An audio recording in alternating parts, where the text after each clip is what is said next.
오늘은 로마서 10장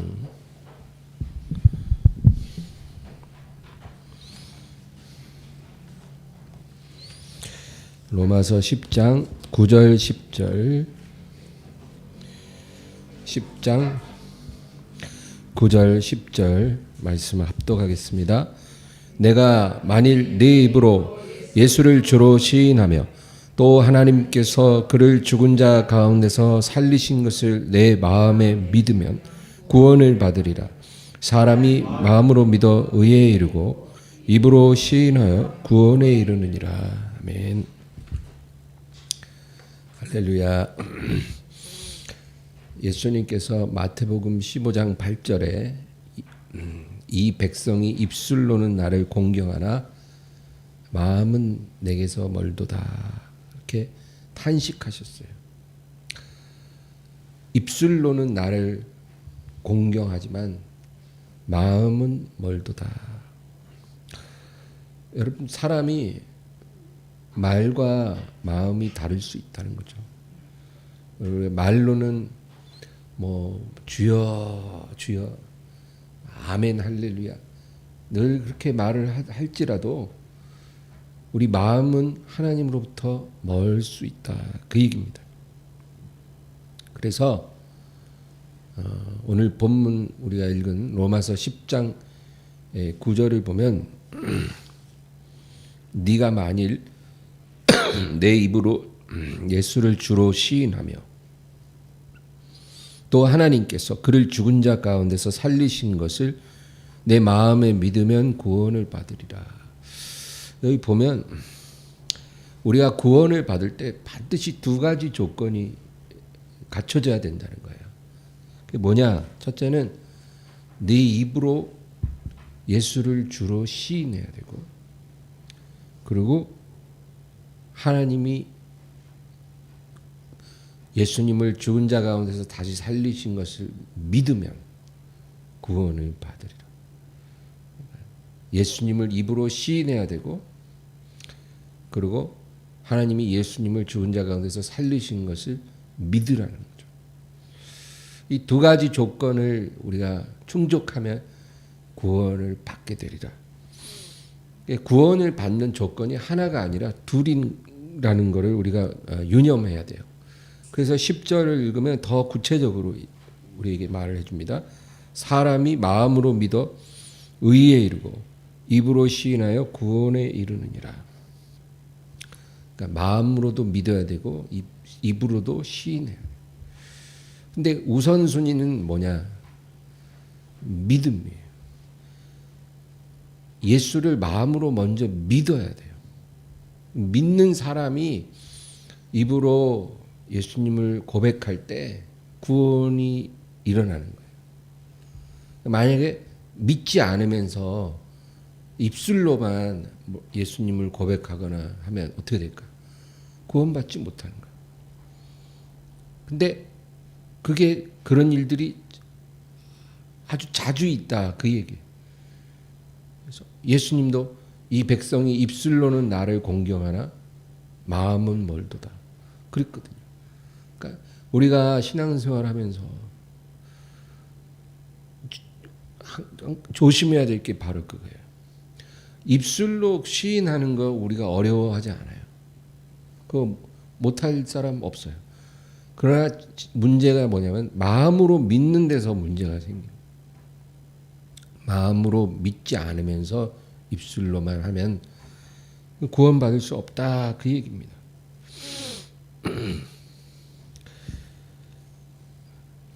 하나님이 보실 때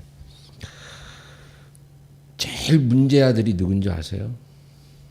아예 그냥 복음을 거부하고 믿지 않겠다, 그런 사람들이 아니에요. 믿는다고 말하면서 안 믿는 사람들, 그 사람들이 제일 문제예요. 이런 사람들이 제일 회개하기 어렵고 천국에 들어가기 힘들어요. 왜냐하면 이 사람들은 자기가 예수님을 안 믿는다는 것을 몰라. 그러니까 이 사람들은 자기가 구원을 받았다고 생각하지만 구원을 못 받는 겁니다. 그래서 두 아들의 비유 우리가 알잖아요. 큰 아들 보고 아버지가 포도원에 가서 일하라 하니까 큰 아들은 예 대답하고 안 갔고, 둘째는 싫다 그랬는데 나중에 뉘우치고 갔다는 거예요. 그 진짜 문제는 둘째가 아니고 첫째예요, 여러분. 그 집안의 문제하는 첫째예요. 왜냐하면 둘째는 뉘우치기만 하면 다 해결이 돼요. 자기가 잘못하고 있다는 걸 뉘우치면 다 문제가 해결이 돼요. 간단합니다. 근데 큰아들은 자기가 지금 아버지 말대로 잘 하고 있다라고 믿어요. 왜냐하면 대답을 잘하거든. 근데 사실은 아버지 뜻대로 안 하고 있어요. 하나님 앞에서도 우리가 그럴 수 있다, 그 얘기입니다. 아예 안 믿겠다고 하는 사람들은 언젠가 마음에 탁 뉘우침이 와서 회개하면 되는데, 말로는 늘 자기가 하나님에 대해서 말을 하기 때문에 자기 스스로 믿는다고 생각하는데, 그러나 하나님의 관점에서는 믿지 않는 사람들이 너무 많다는 거예요. 이 사람들은 자기가 죽는 날까지도 자기가 천국에 못 들어갈 거라고 꿈에도 생각 못 해요. 그러고 나서 당황하겠죠. 많은 사람들이 성경에 대한 지식을 갖고 있다는 것을 믿음이라고 생각합니다. 성경에 대해서 아주 해박해. 성경을 막 10번 이상 읽었어요. 그래서 성경에 대해서 사람들과 대화하면 지지 않아요. 늘 유식하게 말을 해요. 그게 믿음이라고 생각을 합니다. 여러분, 성경 지식이 곧 믿음, 절대 그렇지 않아요. 믿음과 상관없어요. 또 어떤 사람들은 하나님을 위해서 자기가 많은 활동을 하면 그것을 믿음이라고 생각을 해요. 그래서 교회에 열심히 나가고 또 여러 가지 일을 하고, 제가 그러고 있다 그럼 내가 믿음이 굉장히 좋은 걸로 그렇게 착각을 합니다. 사람들도 그렇게 봐요. 그러나 여러분, 제가 오늘 말하고 싶은 거는, 우리가 성경에 대한 많은 지식이 있고 또 하나님을 위해 많은 일을 하고 있다 할지라도, 누가 봐도 훌륭한 신앙인인데 하나님이 보실 때는 믿음이 없는 사람일 수 있다라는 거예요. 그러면 믿음이 없으면 어떻게 돼요? 천국에 못 들어가요. 그래서 오늘 본문을 많이 보면 마음으로 믿어 의에 이르고 그렇게 말하거든요. 그러니까 여기 답이 있어요. 마음으로 믿어야 된다는 거예요. 마음으로. 여러분, 우리가 무엇을 믿냐? 그러면 믿음의 내용도 중요하죠. 그렇죠? 예수 그리스도는 하나님의 아들이시고 육신으로 이 세상에 오셨고 우리를 위해 십자가에서 죽으셨고 하나님께서 그를 죽은 자 가운데서 다시 살리셨고 그가 다시 이 세상에 오시리라. 우리가 그걸 믿는 건 참 중요해요. 거기에 우리가 예수님의 피에 대해서 생각을 하는 거예요. 예수님께서 나를 위해 속죄를 이루셨다. 그 피를 흘리심으로 나를 위한 속죄가 다 완성되었다. 우리가 그걸 마음으로 믿으면 여러분, 의에 이른다는 거예요. 정말 그걸 믿어야 되는 거죠. 그리고 입으로 시인함으로 구원을 받으리라. 근데 우리가 입으로 시인해서 구원을 받는데요, 예수님을 시인한다고 할 때 입술로도 시인을 하지만 삶으로도 시인이 돼야 돼요. 이 성경을 하나만 읽으면 안 돼요. 성경 전체를 우리가 다 보고 우리가 진리를 깨달아야 되는데, 입술로만 시인하는 것으로는 안 되고 입술의 시인도 있어야 되지만 우리의 삶으로도 예수님을 시인하는 사람이 돼야 돼요. 그래야 우리 구원이 분명해지는 거예요. 근데 그게 그렇게 복잡하고 어려운 게 아니에요. 우리가 마음으로 진실되게 예수님을 믿으면 입으로 시인하는 건 당연히 어렵지 않아요. 그렇죠? 어떤 남자가 어떤 여자를 사랑해요. 정말 사랑하면 그 여자한테 사랑한다고 말하는 게 어렵겠어요? 안 어렵다는 거예요. 그리고 그 사랑하는 마음이 갖고 있으니까 상대방에게 기쁨을 주기 위해서 많은 행동도 할 수 있잖아요. 선물도 준비할 수 있고, 뭐 그 사람이 좋아하는 어떤 장소에 데려가주고, 뭐 좋아하는 음식도 먹여주고, 그런 행동을 다 할 수밖에 없잖아요. 사랑하면. 그럼 그게 그렇게 어렵겠냐? 사랑하지 않으니까 말로 사랑한다 하는 것도 힘들고 또 행동하는 것도 힘들어지는 거지. 사랑하면 그런 게 힘들지 않아요. 그래서 우리가 예수님을 진정으로 믿고 예수님이 나를 위해서 피의 속죄를 다 이루어 주셔서 내가 그분으로 인해서 다시 살고 영생을 얻었다라는 게 정말 믿어지는 사람은 예수님 앞에 입술로 시인하는 것도 하나도 안 어렵고 예수님을 위해서 삶으로 그분을 인정하는 것도 하나도 어려운 일이 아니라는 거예요. 그런 사람은 확실히 구원받은 사람이에요. 그러면 우리가 예수님을 입술로 시인할 때 어떤 식으로 어떻게 시인하냐? 그 예배를 통해서 우리가 예수님을 입으로 시인합니다. 그래서 예배가 중요한 거예요. 그냥 예배를 드려야 한다 이게 아니에요. 그건 율법이에요. 예배를 드려야 한다. 안 드리면 큰일 난다. 이런 식으로 우리가 말을 하면 그건 율법화되는 거죠. 그게 아니고 우리가 왜 예배를 드려야 되냐면 예배를 통해서 우리는 예수님을 내 구주로 시인하는 거예요. 그렇기 때문에 예배가 소중하다. 그래서 여러분 예배 우리가 오면 설교를 듣잖아요. 설교를 듣는 게 제일 중요한데 설교하는 사람들은 반드시 복음을 설교해야 돼요. 그래서 뭐 어떤 본문, 어떤 주제를 설교를 하더라도 그 설교 속에 반드시 복음이 녹아져 있어야 돼요. 그래서 설교를 통해서 복음이 들려지도록 해야 하고 그래서 말씀을 듣고 나면 우리가 기도하잖아요. 기도할 때 어떤 기도를 해야 되냐면 말씀을 통해서 깨달은 다시 새롭게 내게 부딪혀온 이 복음의 은혜를 감사하며 예수님을 고백하는 기도를 하는 거예요. 우리가 밤낮 뭘 달라고 기도하는 거 우리 기도가 거기에만 머물면 안 돼요. 우리가 하나님 앞에 뭘 구하는 건 당연히 구하는 거예요. 하나님은 그것을 기쁘게 허락해 주세요. 그러나 그것뿐만이 아니에요. 기도는 그거보다도 더 중요한 의미가 있어요. 우리가 기도를 통해서 예수님이 내 구주 되심을 기뻐하고 감사하는 그런 기도를 반드시 해야 된다는 거예요. 여러분 그런 기도를 하고 계세요? 기도할 때마다.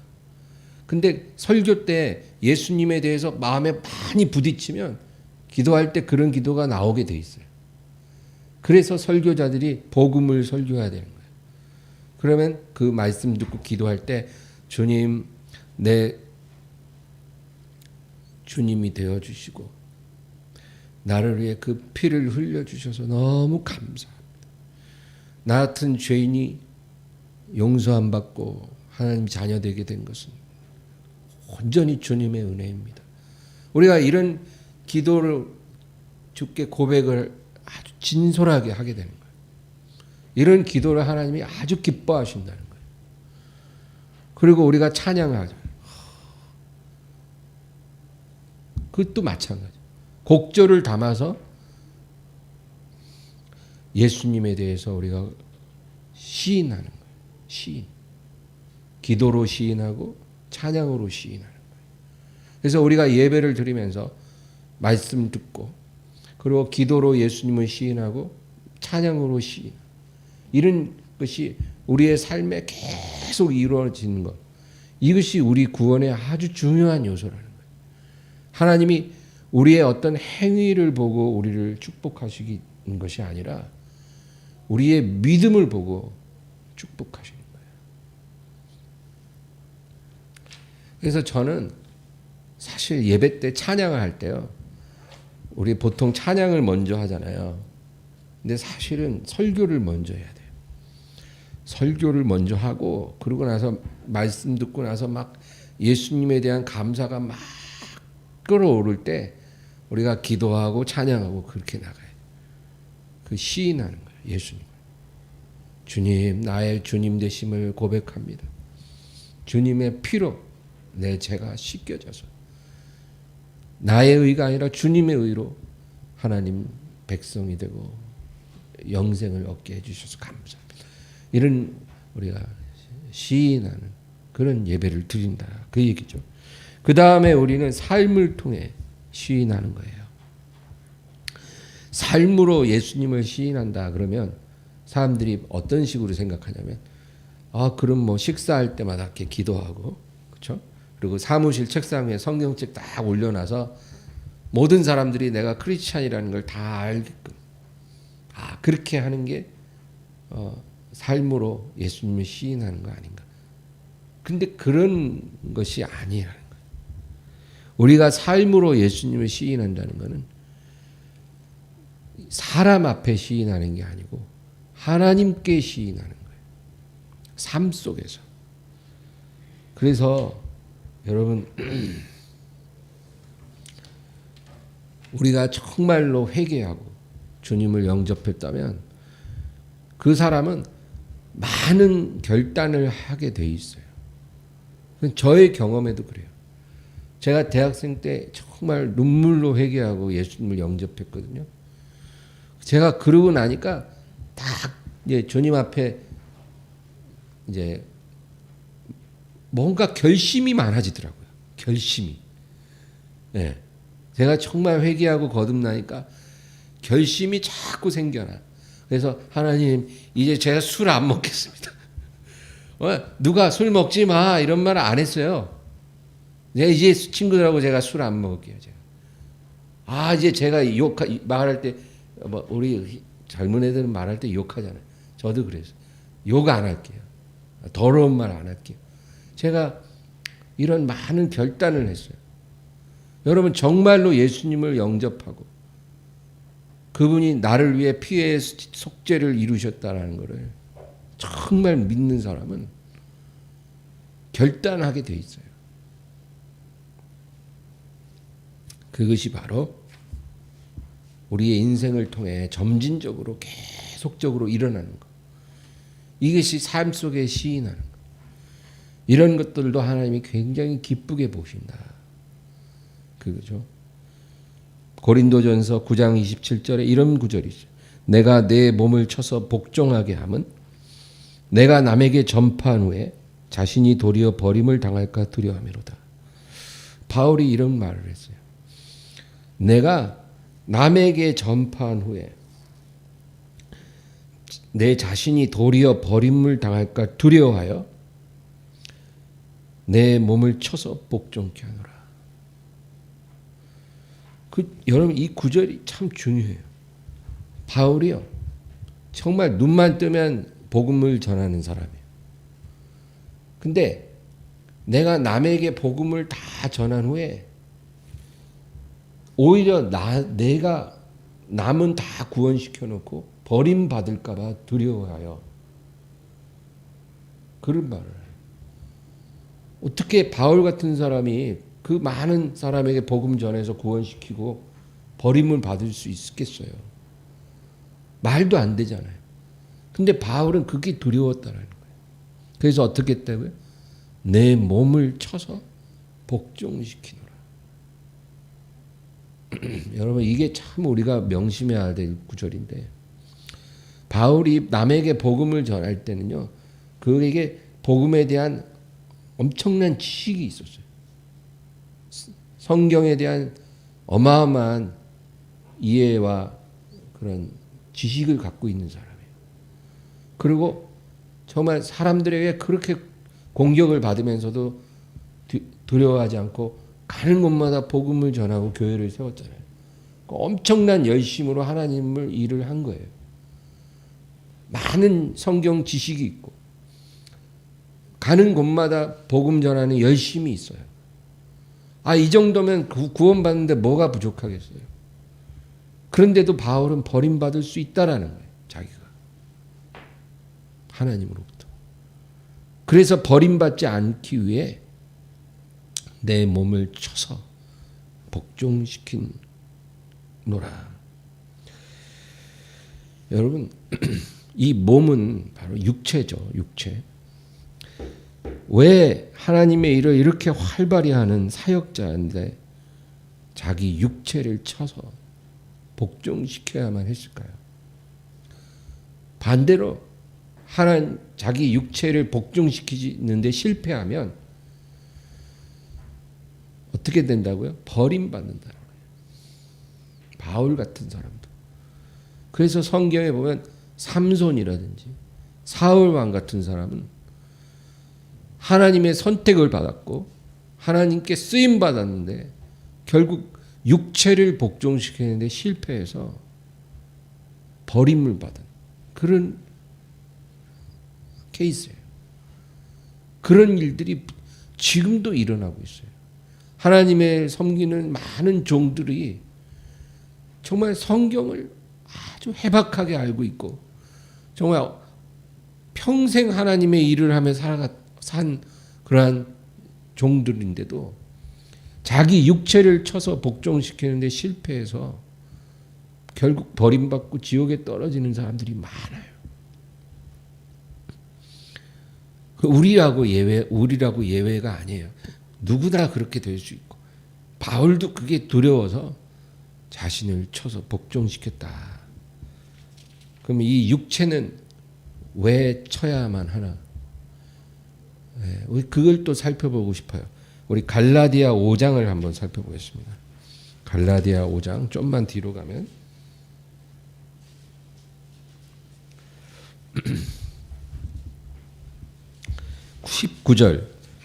19절에서 21절.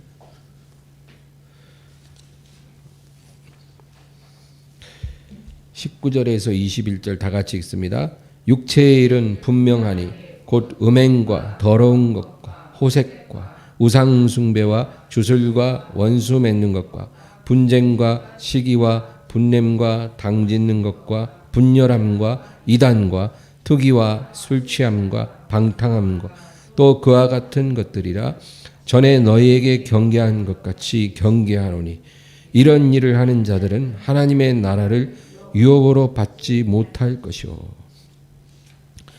분명하게 우리에게 쫙 그 육체의 일에 대해서 설명을 해줍니다.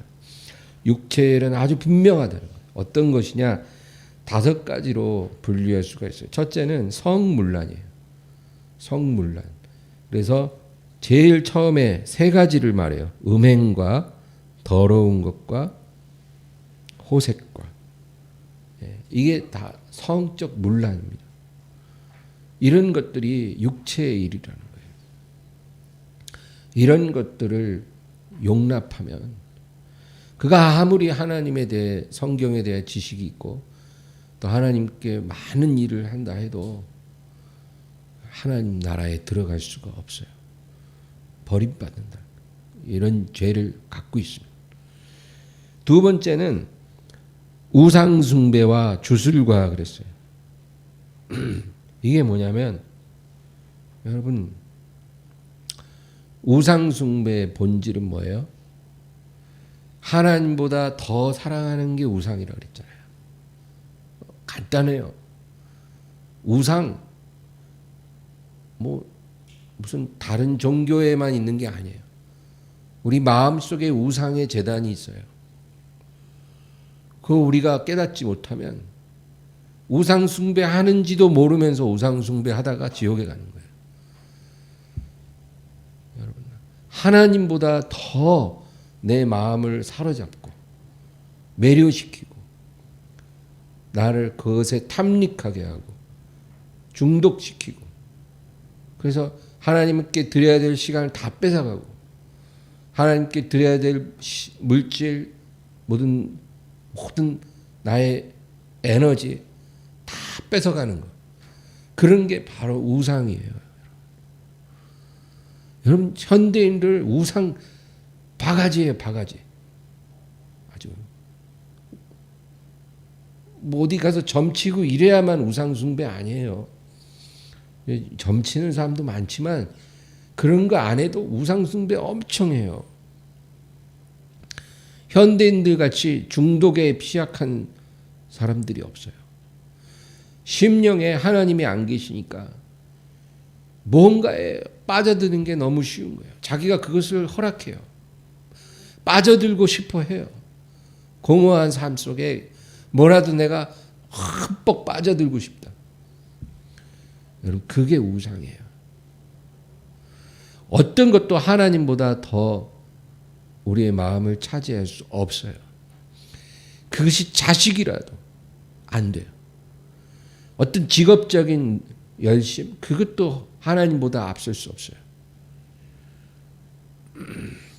여러분, 제가 언젠가 오픈런 얘기했죠. 백화점의 명품 매장 앞에서 개장하기를 기다리면서 밤새워 줄 서 있는 사람들, 오픈하면 그냥 막 뛰어들어가는 거예요. 그게 우상이에요, 우상. 여러분, 그 사람들이 살려고 하는 그 가방, 옷, 그게 우상이에요. 하나님을 그렇게 섬겨보라 그래요. 교회 아침에 목사님 언제 오시나 하고 6시에 와서 딱 서 있는 사람 한 명이라도 내가 봤으면 좋겠어요. 교회는 그렇게 안 오면서, 예배는 그렇게 열심으로 안 드리면서, 명품 사겠다고 그렇게 달려들어가는, 그게 우상이에요. 명품 중독, 쇼핑 중독,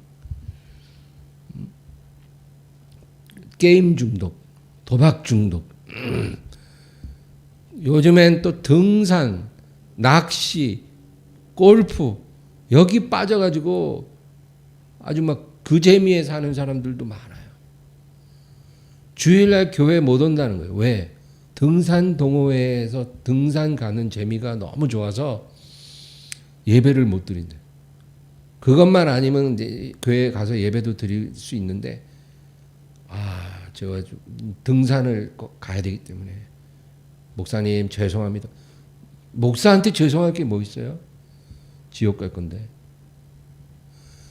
교회 주일 예배 안 드려서 지옥 가는 게 아니에요. 우상 숭배해서 지옥 가는 거예요.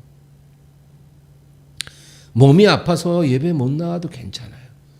여러 사정상 예배 교회에 못 나올 수 있어요. 그건 괜찮은 거예요. 하나님이 그런 것 갖고 뭐라는 게 아니라 우리 마음의 중심을 보시는 거예요. 하나님이 계시면 돼요. 우상이 들어오면 안 된다, 그 말이에요. 그 다음에 세 번째는 분쟁, 시기, 분냄, 당짓는 것, 분열, 뭐 이런 말을 해요. 이게 뭐냐면 우리 이웃을 진실하게 사랑하지 않는 걸 말해요. 우리는 사람을 진실하게 사랑해야 돼요. 그게 하나님 명령이에요. 너희가 피차 뜨겁게 사랑하라 그랬잖아요. 누구를 사랑하더라도 우리가 그 사람을 대할 때 진실하게 사랑하기 위해서 우리가 애써야 돼요. 그러나 겉으로만 그냥 웃는 척하지만 뒤에서는 그 사람을 험담하고 비판하고 조롱하고 손가락질하고, 그리고 서로 당을 짓고 다투고 이간질하고 그런 행동들, 이런 것이 다 육체의 현저한 일들이라는 거예요. 이런 일들을 회개하지 않으면 천국에 들어갈 수 없다. 교회 안에 이런 일들이 얼마나 많은지 모르죠, 여러분. 그러니까 이런 거를 안 보고 신앙생활하는 게 복이에요. 저는 목사다 보니까 교회 안에서 이런 일들을 너무 많이 봤어요. 교회니까 좀 덜 할 것 같죠? 똑같아요, 세상하고. 미안한 말이지만 이런 사람들은 회개하기 전에는 천국에 들어갈 수 없어요. 네 번째는 이단. 이단이 뭐냐면 진리가 아닌 것에 미혹되는 거예요. 예, 우리가 진리의 말을 듣고 예수님을 따라가야 되는데 진리가 아닌 것에 우리 마음이 미혹돼서 끌려가는 거예요. 신천지에 빠진 사람들, 뭐 하나님의 교회, 그렇죠? 뭐 여호와의 증인, 통일교, 뭐 여러 이단들 있잖아요. 그런 사람들, 이 진리가 아닌 것에 빠져서 헤어나오질 못해요. 근데 진리를 듣기 싫어하는 것도 이단만큼 해롭다는 걸 알아야 돼요. 여러분, 우리가 어디 교회 바깥에 이단에 빠져서 그렇게 가는 것도 잘못됐지만 우리 안에도 이단이 있어요. 그 이단, 내 마음 속에 이단이 무슨 이단이냐면 진리를 듣고 싶지 않는 마음. 그런 마음을 버리기 바랍니다. 사람은 그런 마음이 있어요. 듣고 싶은 말만 들으려고 그래. 듣기 싫은 말은 안 듣고 싶어. 그러면 안 돼요. 내가 듣고 싶은 말이냐 아니냐가 중요한 게 아니고 내가 들어야 할 말이냐 아니냐가 중요한 거예요. 그 다음 마지막 다섯 번째는 술 취함과 방탕함입니다. 여러분, 술 마시고 막 놀기 좋아하는 그 습성들, 이런 것도 육체의 일이라는 거예요. 이런 것도 버리지 않으면 안 된다는 거예요. 많은 크리스찬들이 아유 뭐 명절날 뭐 모여갖고 술 한잔 하면서 떠들고 놀 수 있지 뭐 이렇게 쉽게 생각해요. 이런 죄는 뭐 다른 죄보다 훨씬 약하다 생각을 해요.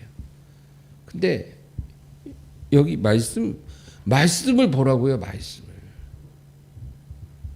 육체는 분명하니 21절에 투기와 술 취함과 방탕함과 또 그와 같은 것들이라. 이런 전에 너에게 경계한 것 같이 경계하노니 이런 일을 하는 자들은 하나님의 나라를 유업으로 받지 못할 것이요.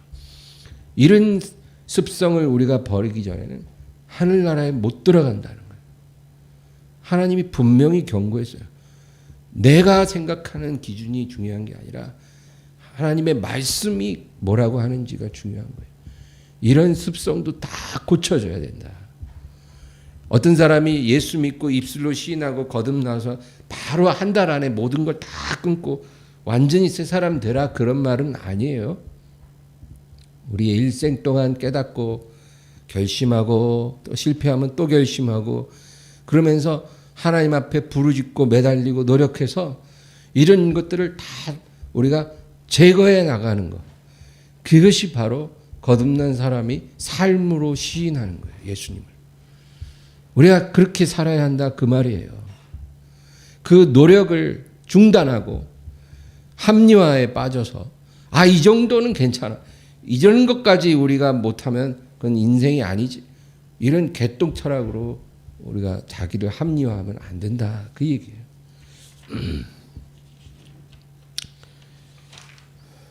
마태복음 24장 25장 참으로 중요합니다. 왜 마태복음 24장이 중요하냐면 그 장 전체가 재림의 징조에 대해서 말을 하고 25장은 전체가 재림에 대한 비유들이에요.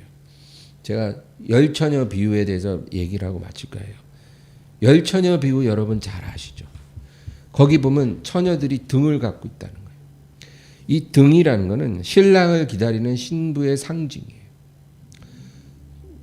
처녀가 등을 갖고 있다. 그러면 신랑을 기다리고 있다는 거예요. 이 등이 우리에게 말하는 것은 우리가 기독교인임을 말해주는 어떤 외적 증거들과 같은 거예요. 우리가 기독교인이기 때문에 어느 교회에 출석을 하고 또 어떤 직분을 가졌고 또 우리가 교회 가서 이런저런 일도 하는 거죠. 이런 외적인 증거들이 바로 이 신부가 들고 있는 등이에요. 그런데 기름병을 갖고 있다 그래요. 이 기름은 등을 밝히는데 반드시 필요한 거예요. 기름이 없으면 등은 아무 의미가 없는 거예요. 등에 기름이 들어가서 불을 밝혀야 그때 비로소 의미가 있는 거예요. 그래서 여러분, 그리스도의 신부가 자기가 신부라는 것을 신랑 앞에서 입증하려면 신랑이 올 때 반드시 등에 불을 밝혀서 신랑을 맞이해야 되는 거예요. 그래야 신랑 앞에서 자기가 신부라는 걸 입증하는 거죠. 만약에 불 꺼진 등을 들고 서서 신랑을 맞이한다. 그러면 이 신부는 그 신랑을 맞이할 자격이 없는 거예요. 그런데 예수님이 이 비유를 하시면서 그 중에 5명의 처녀들은 등은 가졌으나 기름은 갖고 있지 않았다라는 거예요. 이 5 처녀들은 기름이 필요한지도 모르고 왜 기름이 다 떨어져 있는지도 몰라요. 왜 그럴까요? 왜 이 5 처녀는 등만 있고 기름이 없어? 근데 기름이 없다라는 것도 모르고 있어요. 지금 자기에게 정말 필요한 게 기름이라는 것도 몰라요. 왜 그럴까요? 신부가 신랑을 맞이하려면 기름이 필요한데 이 신부들은 다른 데 정신이 다 팔려 있어요. 그러니까 자기에게 기름이 있는지 없는지도 관심이 없는 거예요. 다른 데 정신을 팔고 있어요. 여러분, 가정주부가 다른 데 정신이 팔려 있으면 살림 안 해요. 그 당연하죠. 다른 데 정신 팔고 있기 때문에 살림을 안 하는 거예요, 주부들이. 학생이 다른 데 정신이 팔려 있으면 공부 안 해요. 하나님 자녀가 다른 데 정신이 팔려 있으면 성령의 임재를 필요하지 않아요. 기름은 성령의 임재거든요. 그게 나에게 없는지도 몰라. 다른 데 정신이 다 팔려 있으니까. 여러분, 이렇게 살아가는 크리스찬이 얼마나 많은지 몰라요, 지금. 이 세상 생계 걱정하고 먹고 사는 거에 그냥 정신 팔려고 세상 일에 정신 팔고 있으니까 지금 자기한테 기름이 하나도 없는데 그것도 몰라. 지금 자기에게 기름이 정말 필요하다는 것 자체를 못 느껴요, 지금. 신부가 신랑 올 때 제일 필요한 게 기름인데 전혀 준비가 안 돼 있는 거예요. 근데 5명의 또 다른 지혜로운 신부들이 있어요. 이들은 등과 함께 기름병을 준비하고 있다는 거예요. 언제라도 신랑이 딱 오면 바로 기름을 부어서 불을 밝힐 수 있도록 만반의 준비를 하고 있는 또 다른 5명의 신부들이 있더라. 근데 이 10명의 신부들이 신랑이 더디움으로 다 졸고 자는 거예요. 너무 늦게 오니까.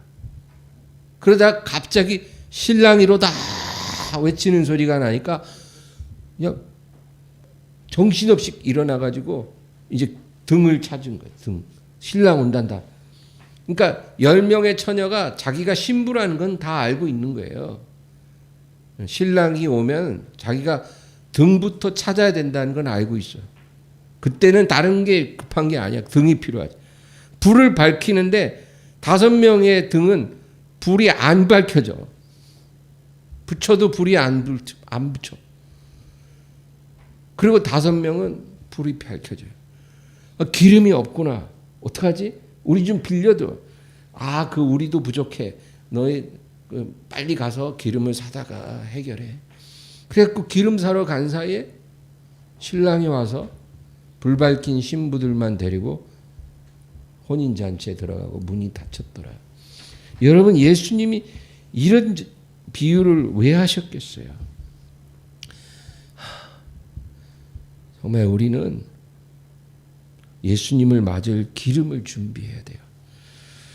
근데 오늘 바울이 왜 내 몸을 쳐서 복종시켜야 하냐면, 만약에 내가 내 몸을 복종시키지 않고 육체의 일에 빠져들면 내 안에 있는 성령의 기름이 급속히 소멸된다는 거예요. 그래서 내가 기껏 다른 사람에게 복음 전해서 다 구원시켜 놓고 정작 나는 육체의 일로 인해서 성령의 기름 다 소멸시키고 구원받지 못할 수 있다, 그 얘기예요. 그래서 내가 내 몸을 쳐서 복종시키노라. 여러분, 성령의 기름을 유지하려면 우리가 기도도 열심히 해야 되고 또 하나님, 그렇죠, 순종하며 사는 게 중요한데, 그것과 아울러 육체의 일이 우리를 사로잡지 않도록 우리 몸을 쳐서 복종시키는 사람이 되어야 될 줄로 믿습니다. 그러므로 오늘 이 말씀 기억하면서 승리하시고 주님 오실 때, 신랑 오실 때 신랑과 함께 넉넉히 그 나라에 들어가게 되기를 주의 이름으로 축원합니다. 말씀 생각하면서 간절히 기도하겠습니다. 주여, 주여,